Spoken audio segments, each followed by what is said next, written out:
as mentioned already, I'm focusing mainly on proton-detected methods and applying this towards membrane protein structural biology.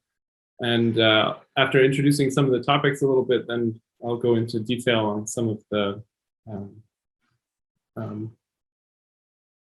requirements, let's say, for this, actually measuring the spectrum, the importance of the magic angle and adjustment, how we do that, and how we deal with magnetic field drift and so on. And then at the end, some of the topics.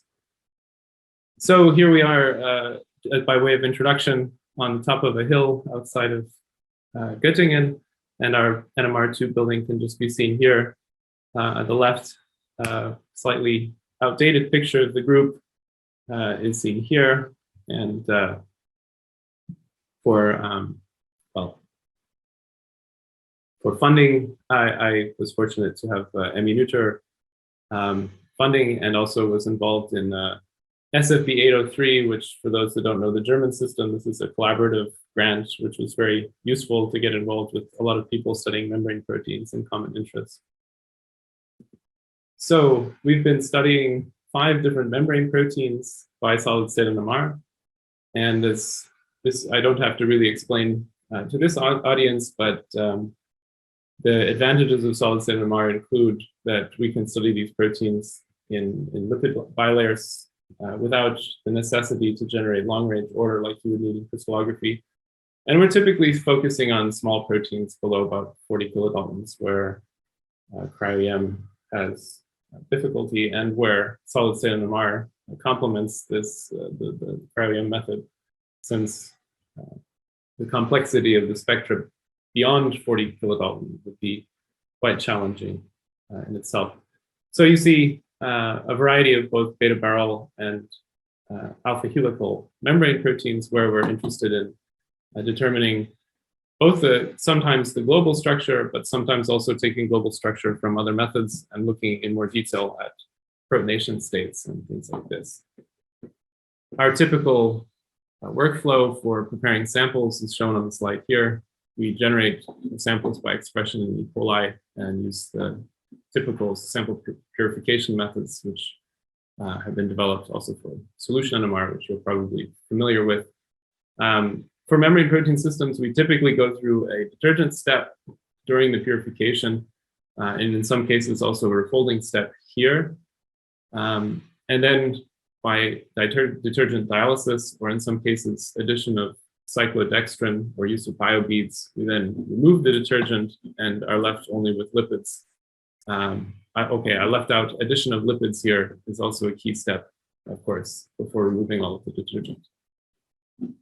Then we pack the samples into the smallest rotors available, or next to the smallest rotors available, using 1.3 millimeter and 0.7 millimeter rotor systems, and take these to the highest fields that we can find.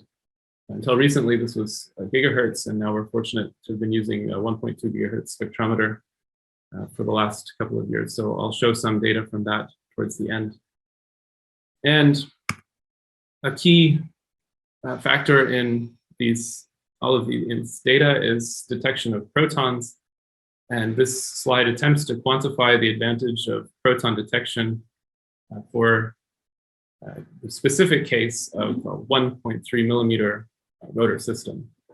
So going from carbon detection using 3.2 millimeter systems, where we could spin to 20 kilohertz, which was the state of the art, let's say, during my PhD times for us in Boston, and then going to proton detection, where we need faster spinning or the combination with deuteration, but in this case, showing the situation for 1.3 millimeter rotors. So we have to consider several factors, including the coil sensitivity. This is a gain of about 2.5, considering that the coil is closer to the sample. So this scales with 1/d. On the other hand, the sample volume went down by more than 10. We estimate about a factor of 12. This reduces the signal that we have available, assuming that we have an unlimited supply of sample. Of course, for membrane proteins, this reduction in sample volume is sometimes also helpful, because it's not always so easy to produce 10 milligrams of each sample. And then the largest improvement, of course, comes from detection of a higher magnetic ratio spin proton instead of carbon. So if we multiply these all together, we get 1.67, let's say 1.7-fold improvement, which doesn't sound like too much, but consider how much effort goes into a cryoprobe for getting something similar, factor 2 to 4, say. This and can really make the difference with these methods. Then on top of this factor, it turns out that there are often other side benefits to detecting protons and spinning faster. One of those is that we can replace the decoupling with low power decoupling. And another is that, for example, the carbon-carbon transfer efficiency can be much higher than it is at lower spinning rates. Often taking J transfers from solution NMR rather than dipolar transfers for some of these. Some more details on real-world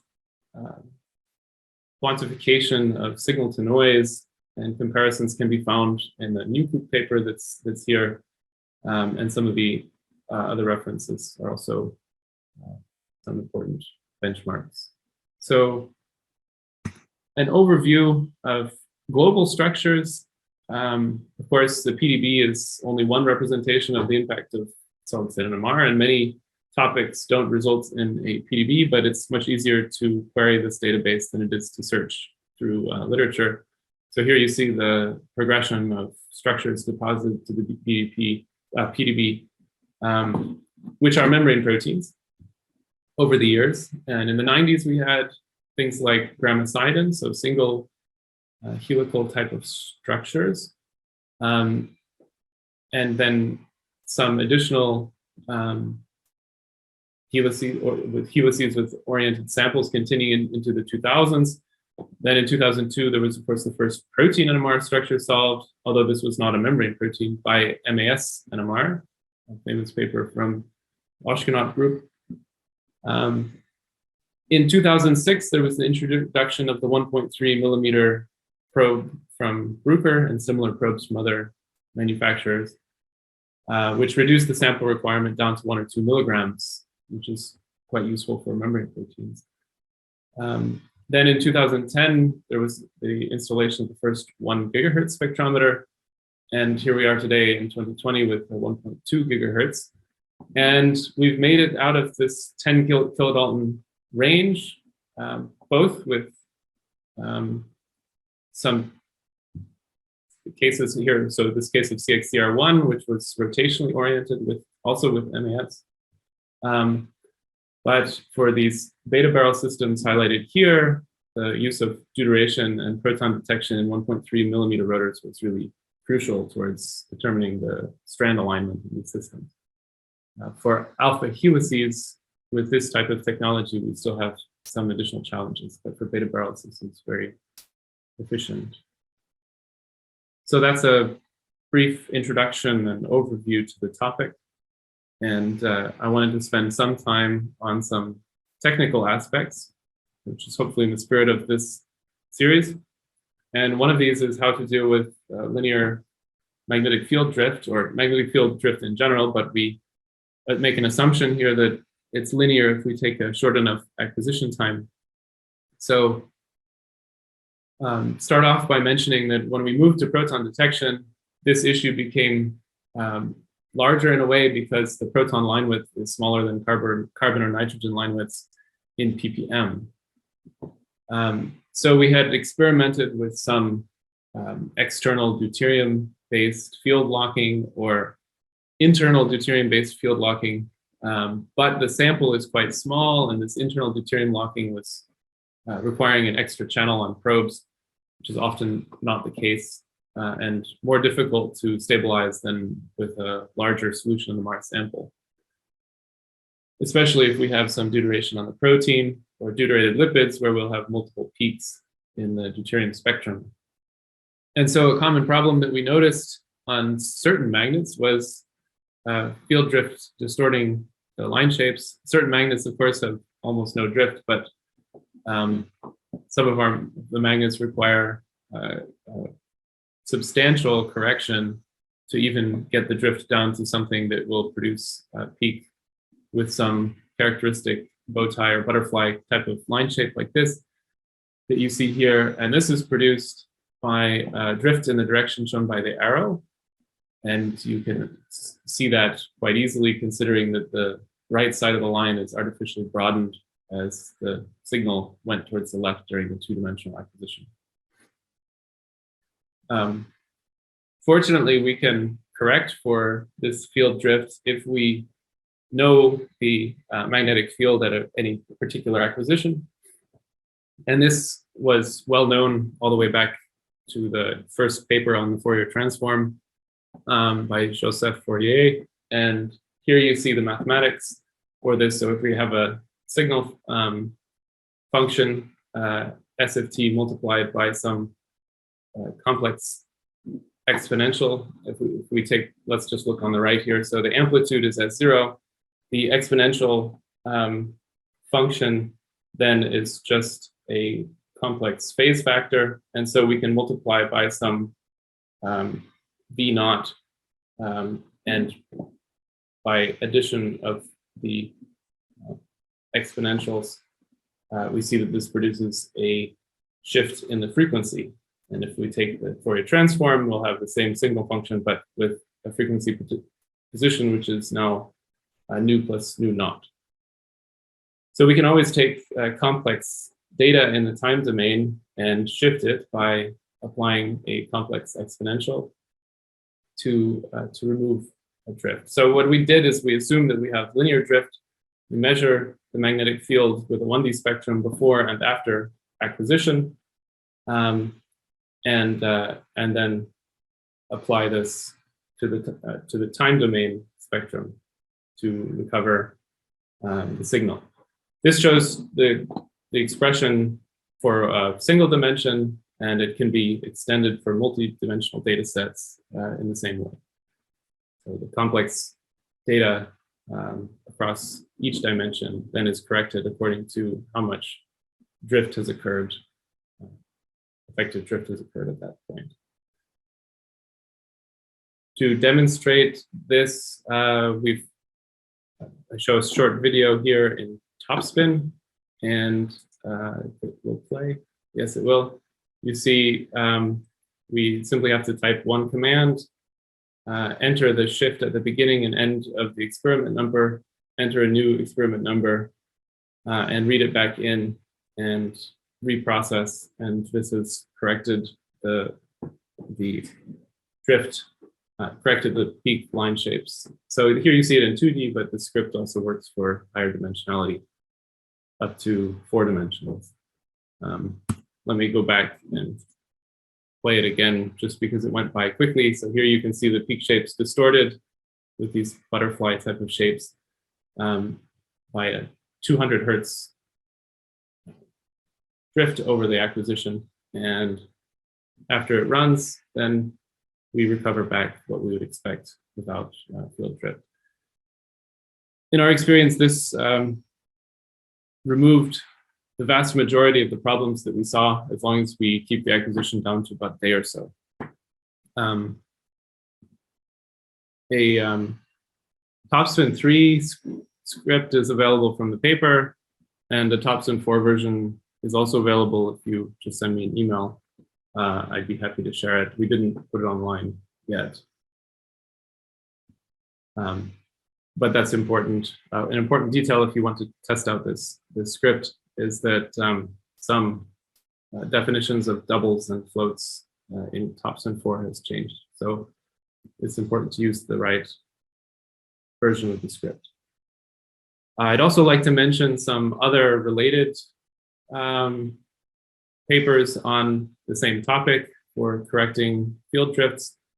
The first one is from the group of Beat Meyer, and they have extended this for nonlinear drifts by tracking the magnetic field more closely during the acquisition. And this is, of course, better in many ways because it can handle more cases. The downside here is that it requires writing a specialized pulse sequence that tracks the magnetic field, whereas if we make the assumption that the drift is linear, we can use any pulse sequence and just measure the field by recording a 1D spectrum at the beginning and end of acquisition. Another is seen here by Torsten, you see here by Torsten Molly, which is a similar idea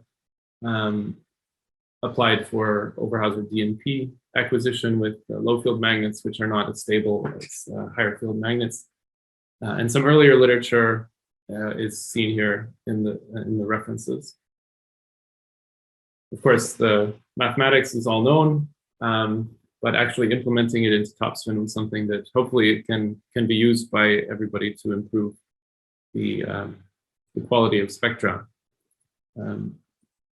Also, maybe it's worth noting this butterfly shape that you see here is really the extreme case for smaller amounts of drift. The peak shapes, depending on the signal to noise that you have, can look relatively good. And instead, what you'll notice with the script is that there's a recovery of also the peak intensity. So signal to noise can improve after applying this, even where you don't necessarily notice the distortion on the line shape. So that's one technical topic that we need to pay close attention to with proton detection, since the line width in ppm becomes narrower than what we typically observe with carbon or nitrogen spectra.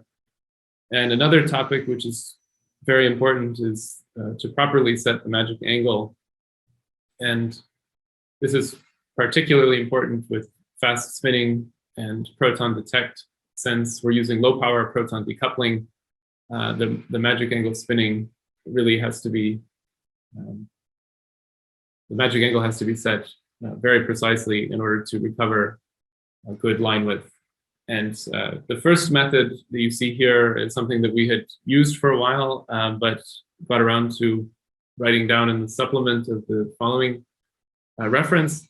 And here we're just taking a look at the proton T2 prime. So this is a Hahn echo spectrum on protons, on amide protons, as a function of, on the top, turns of the magic angle rod, and on the bottom, a translation into degrees.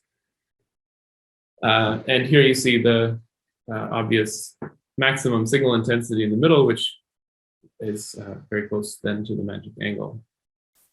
The work of the Meyer group with Suzanne Penzel and Albert Smith is quite a similar concept, but here the angle is set by measuring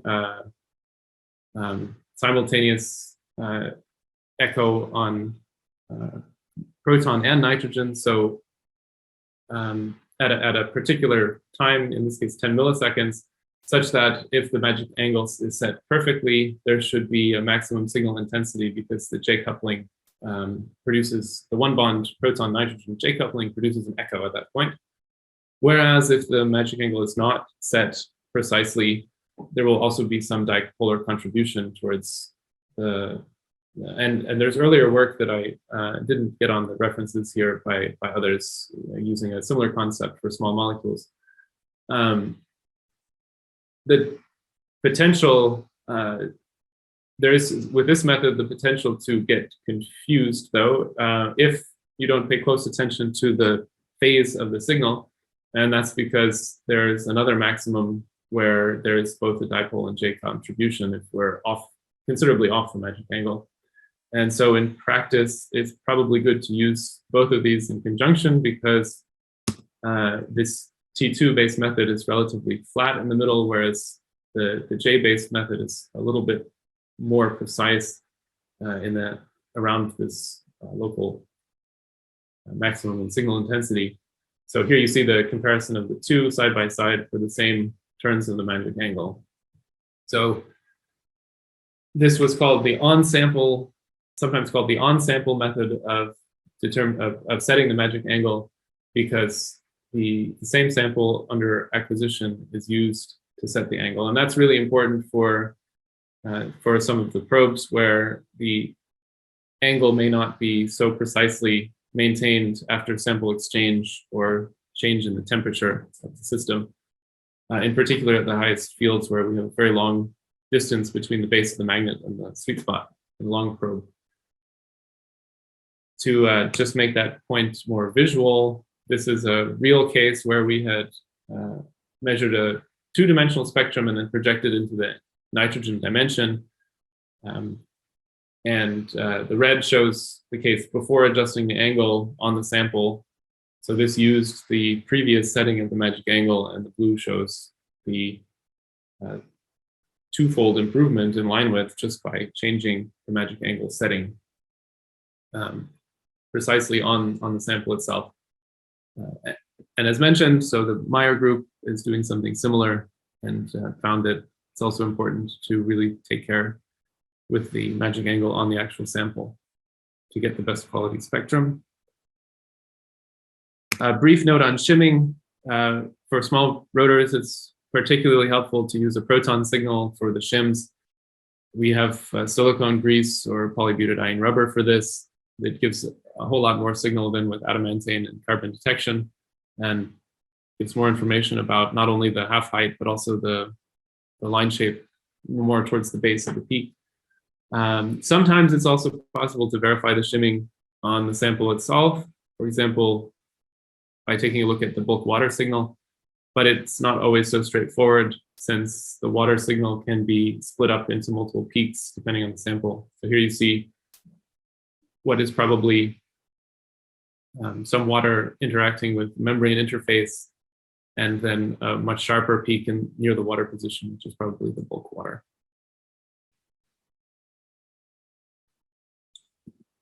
Fortunately, the shimming does not change from one sample to the next, so we can set the shims on an external sample as was done with carbon detect for many years. Okay, so that concludes the nuts and bolts part of the talk and some of the detailed things that we do to get a good spectrum.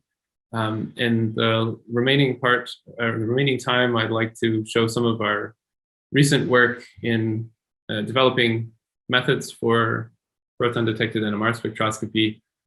This slide here shows the problem that we wanted to address, and that was that with a fully protonated sample, which we were excited about using for a number of reasons, including the fact that for some samples, it's difficult to exchange amide protons after production in deuterated solvent. And this is one such case where you see here signals that in red show up because the sample is fully protonated, and in black, attempting to back exchange amides did not result in back exchange for some of these sites. So for a variety of reasons, we'd like to be able to work with proteins which are not deuterated. However, when we attempted to determine the strand alignment in this protein with RFTR spectra, we could barely do this for this 14 kilodalton protein. And in fact, we relied on many alpha proton contacts rather than only the amide proton contacts. So in red here, you see missing contacts, which should be there based on the topology of this protein. And the reason that we were missing so many contacts is a simple result of a very high density of protons in a sample like this. If we just count protons, in this case, taking a fibril structure from the reference below, and which this is no longer in press, but is published if you want to see this review paper. Here, if we just count protons around a particular site and compare that to counting carbons in black or nitrogen in blue, you can appreciate that as we go up to 6 angstroms, we already have nearly 50 protons at 8 angstroms over 100. And so if we have a non-selective recoupling method like RFTR, the signal will transfer very rapidly throughout the protein, and not necessarily to the site of interest, but may end up diluted over a volume here at 6 angstroms of many protons.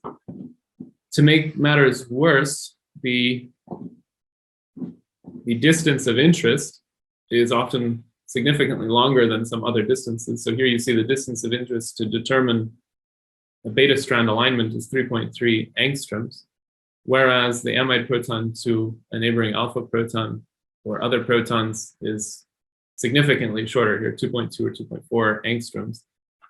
And as you know, for first order recoupling sequences, the the short distances strongly dominate any longer distances. Dipolar truncation is a factor. And this is then explaining why so many of these contacts were missing. So to address this, we worked on a selective method, which I'll show over the next few slides. This was the work of Evgeny Nemirovsky, who came up with this pulse sequence, which was based on jump return elements at 45 degrees. And you see here the comparison with RFDR, where the modus mixing maintains the signal in the amide region, whereas the RFDR recouples in a broadband fashion across all of these protons, including the amide region, but then also the aliphatic region. We found this sequence by variation of both the phase and flip angle of these pulses, which were constructed as jump return pulses. So I like to say that this is a high level of abstraction, by which we mean that we don't have much idea for how to construct the sequence. So we just tested many different combinations of different phase cycles. Shown here is the modest phase cycle, which produced good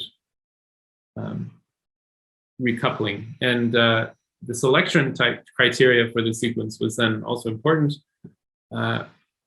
In one selection criteria that was critical was overall signal retention. And then also this transfer between proton H1 and H2, shown in the diagram here, without significant transfer from H1 to H3, which represents an alpha proton, whereas the H1 to H2 transfer represents an amide-amide type of transfer. This selection for overall signal is probably the reason we end up with some zero quantum recoupling sequence, since a double quantum type of recoupling will produce negative peaks with the possibility for cancellation. Comparison to some existing selective methods, SBR, SERP, and BAS-CP. The SBR and SERP are primarily double quantum, although zero quantum is possible with SBR under certain conditions. And a BAS-CP, I keep calling it BAS-CP, BAS-SD, spin diffusion type of method is a second order technique, which then depends on a more complex geometry of spins. Whereas the method that we've developed is a first order recoupling sequence and has this nice feature of zero quantum recoupling, which maintains the intensity of a peak, even if there are multiple pathways, including some relayed transference. This shows some example, the example of SH3 microcrystals and amide-amide contacts, which we could acquire in this proton-based recoupling technique, but where we record indirectly the N15 chemical shifts. And just based on the number of contacts which we see, we can already be sure that we are reaching fairly long distances. And after assigning them, we can find some contacts out beyond 6 angstroms, as you see here over on the right. And this can be compared to earlier work by others who used the same protein in a deuterated form and saw many of the same contacts. We're not quite reaching these distances. So, for example, Linzer group has looked at this protein with RTR. We're not quite reaching out beyond 10 angstroms as they report, but we're getting fairly close now with a fully protonated sample. So we're excited about this development for determination of beta strand alignment in proteins in general, applicable for the membrane proteins like beta barrels, but perhaps also for fibril systems where antiparallel beta strands have been proposed to be responsible for toxicity in various diseases. This slide compares the modus method with some existing ones, the BAS-SD as well as SBR, and you can see the favorable comparison. Here at 55 kilohertz, I should say that the comparison is much more similar at 100 kilohertz for the BAS method. And we also compared to a per-deuterated sample of SH3, where you can see that for the most part, we can observe similar transfer, but we're missing some peaks at the extreme edge in chemical shift over here at 7 ppm, which is what we want for a selective method, because if we would have a method that still recoupled these spins from 7 ppm all the way to 9 ppm or so, then it would also direct signal to H alpha, which is separated only by about 3 ppm from the amides. We also now know that although the method is selective in the amide region, that the bandwidth of this selective transfer can also depend on nearby protons. So it may be that the bandwidth in a fully protonated sample is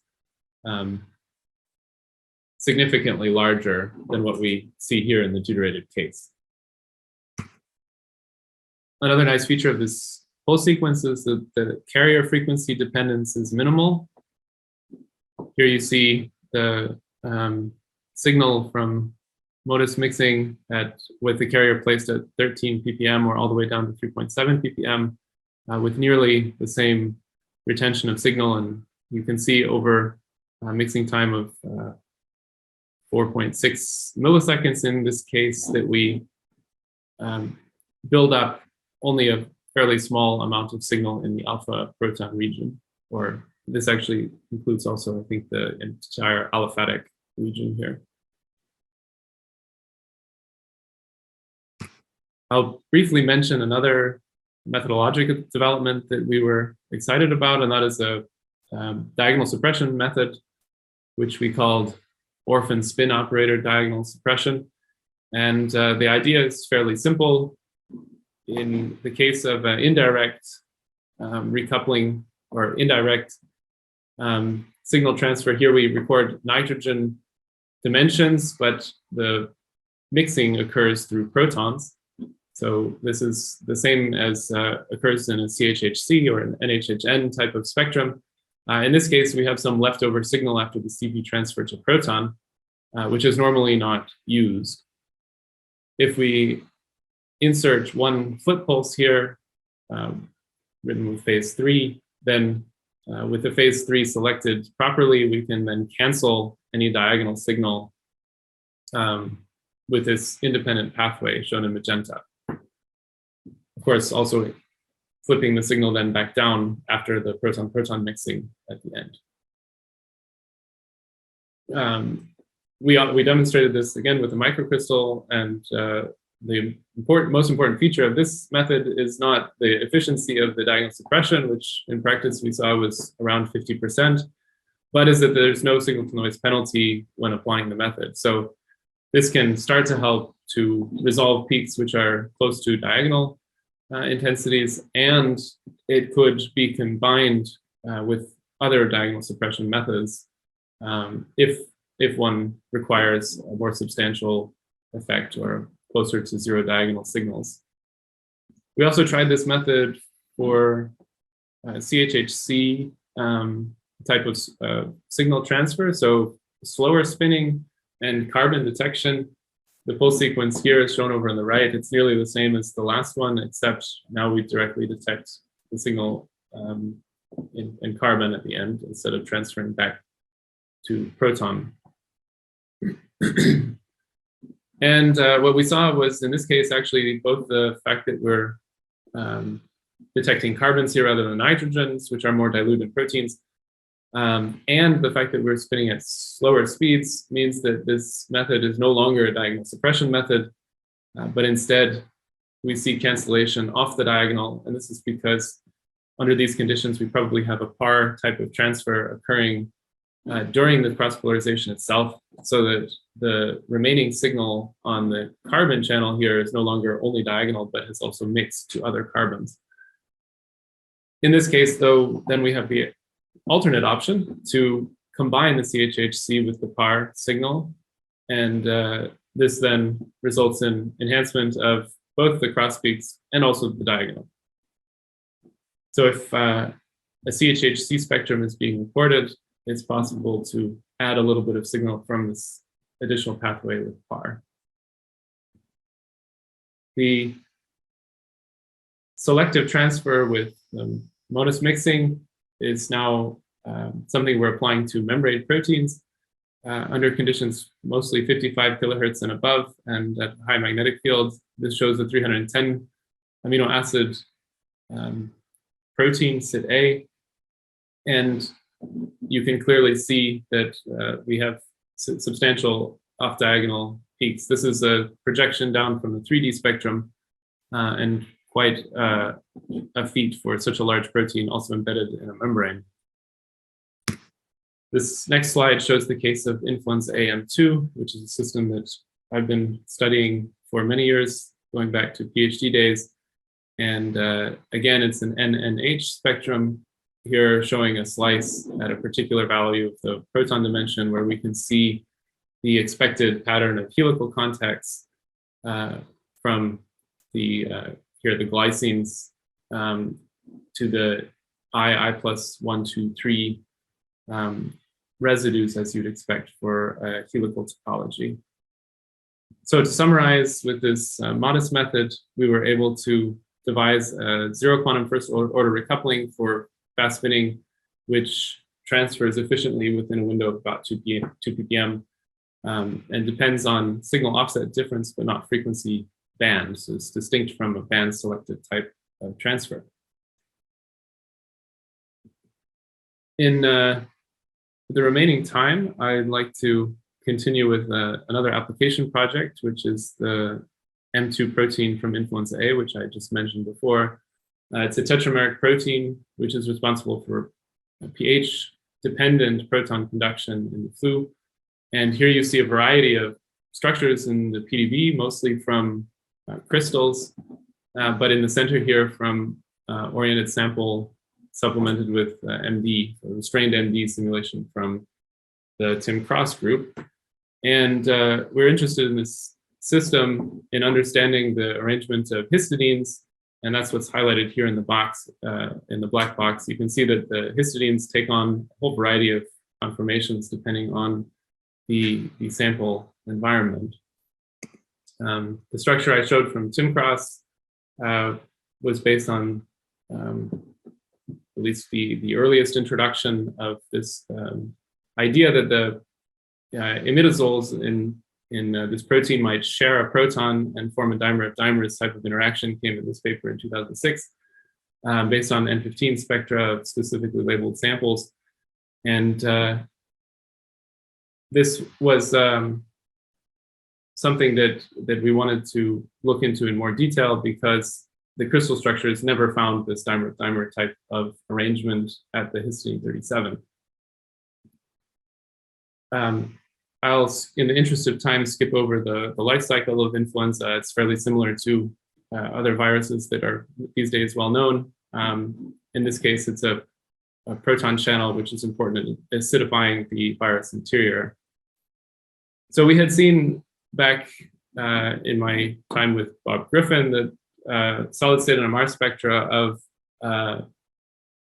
construct of M2 that we were working with, which contained a transmembrane helix and also an amphipathic helix, showed a dimer of dimers type of arrangement in lipid bilayers. This could be seen by the splitting of peaks here with glycine 34, with tryptophan, with histidine. All across the protein, we could see the splitting of peaks. But in those days, we didn't know whether this dimer of dimers type of arrangement also had a dimer of dimers arrangement at the histidine 37, which is the pH sensor for this protein.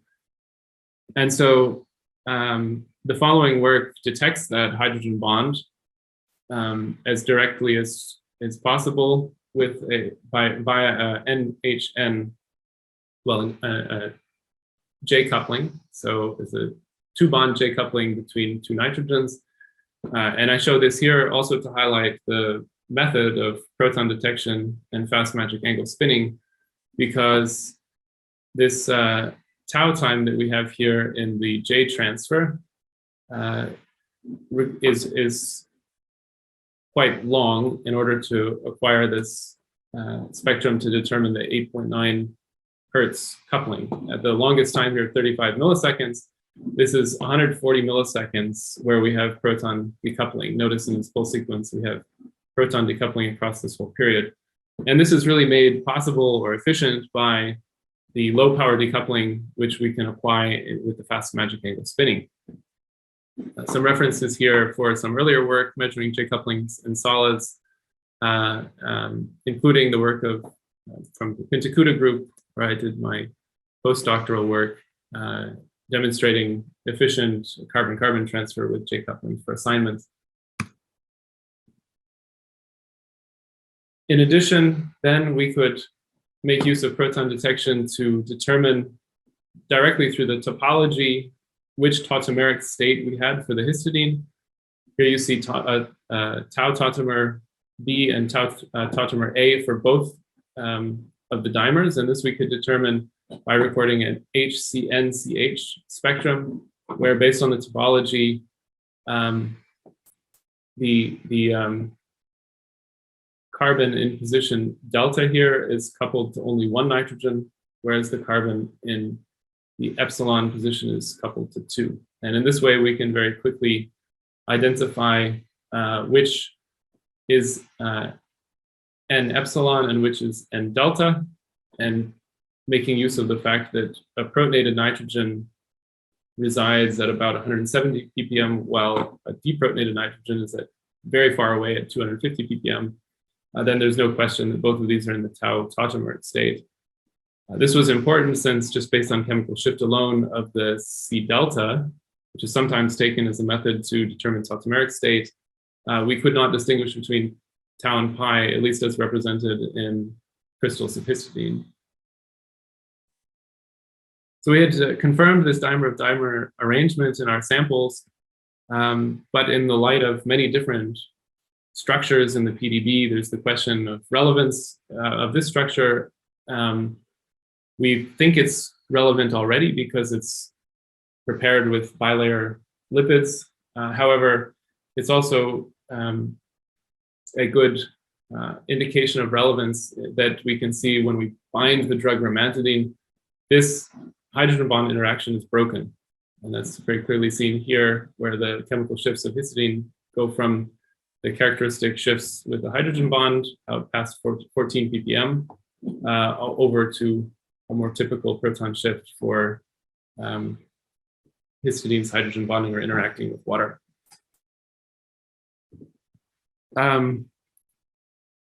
I had one more topic as well, but perhaps I should just very quickly skip over and mention that we had also detected a bound water molecule in this channel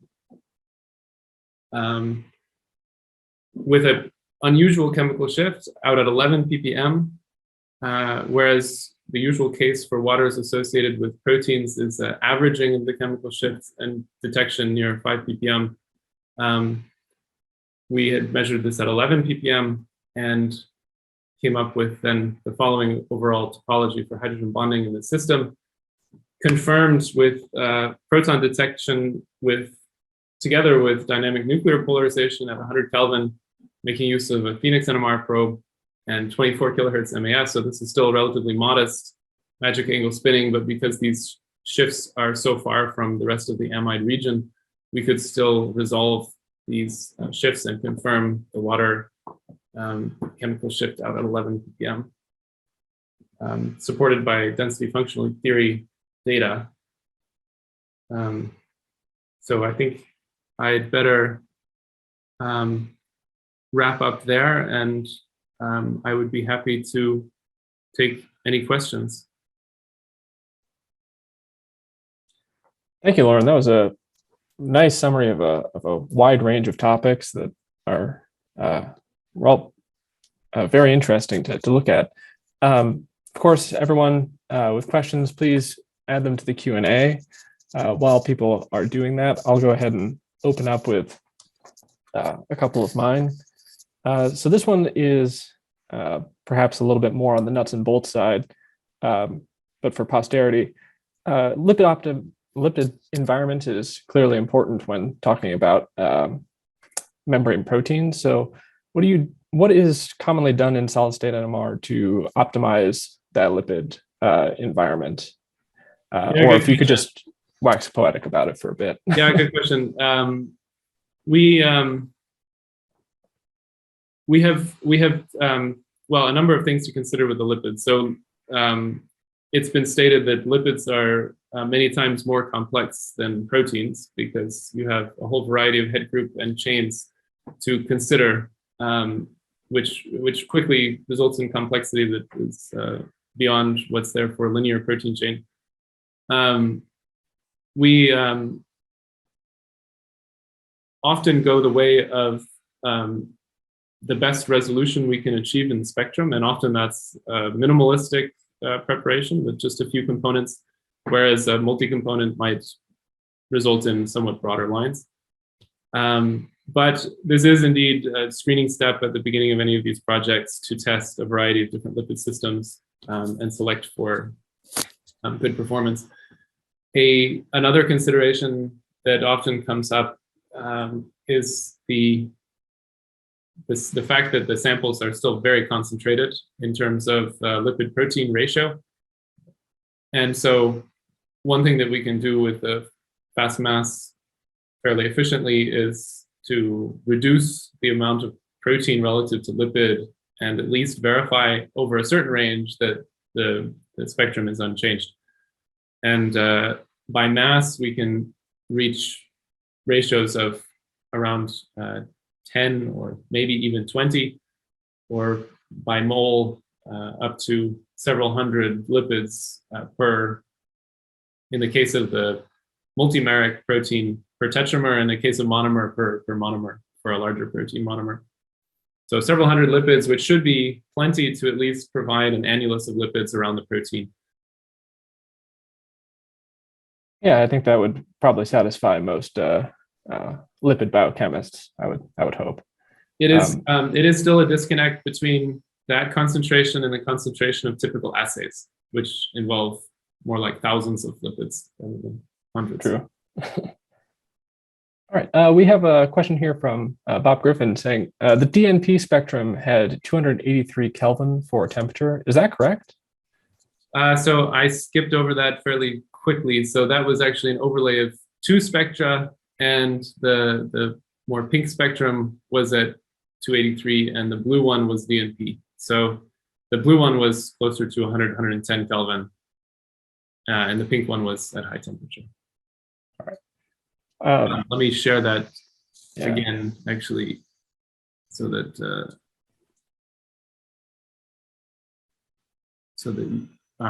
I just have to. Do you see it again? Yes, I see it. Okay, so you can see in pink here the resolution is substantially different, mainly because it's a higher field and much higher spinning. But still, even with kilohertz broad proton lines with insufficient spinning, we could still resolve these two sites in blue. All right, then we have a question from Julia Palfi. I apologize if I mispronounced your last name. Have you detected cross peaks between protein and lipids in the spectra?